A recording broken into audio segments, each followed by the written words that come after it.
So why I choose a career in mental health? Everyone's got their reasons, right?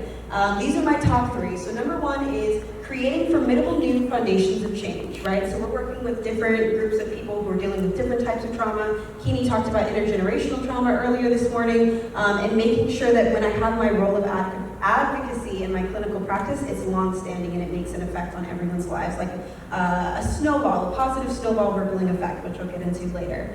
Another one, bye-bye stigmas. I'm sure you guys all know a lot of mental health has a lot of stigmas around it, although in the past, 2020, 2021, things have changed. People have been more aware that, oh my gosh, my physical health is just as important as my mental health, and I need to take care of both of them, right? So this is a time for re-educating the importance of these therapeutic practices, which leads into my third point of teaching by POC communities how to break generational trauma cycles. That's something that's huge for me. And I like to say planting psychoeducational seeds of change in our youth. I'm fortunate enough to work with youth, which I'll talk about a little bit later. And when you start at that young age, when you're working with like middle school students or elementary school students or whatever, right? The change that you bring to them, it brings to their parents. They're taking home and they're like, actually I don't think that this is okay. I'm not gonna accept that.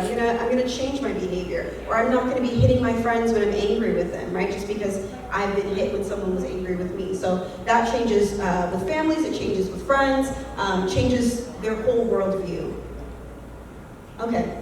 So really quick, so how am I impacting my community as a mental health specialist today? So yes, I'm an AMFT and I'm working my way up to my 3,000 hours, and I'm currently on an internship at Wellness Together.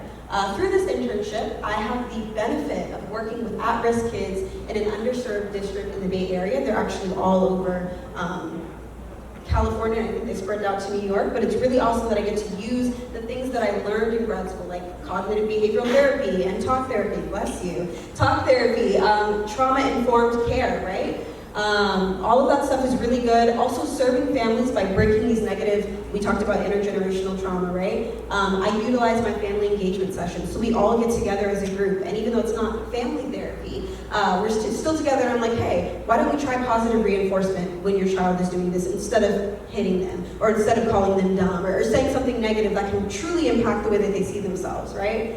And then I have supporting with crisis intervention and providing restorative care afterwards. I think doing a lot of trauma-informed classes really helped me kind of feel a little bit more calm when it comes to a kid's coming up to me and they're saying, I'm having a crisis, I don't want to be here anymore, or my parents are beating me at home and I need some support, right? So having that background really helped me find a way to cultivate my own restorative care for these students and for my own self, right? So we're caring for our students, but we also need to take care of ourselves because that's a lot that you're taking on. You could get vicarious trauma. Next. Would I change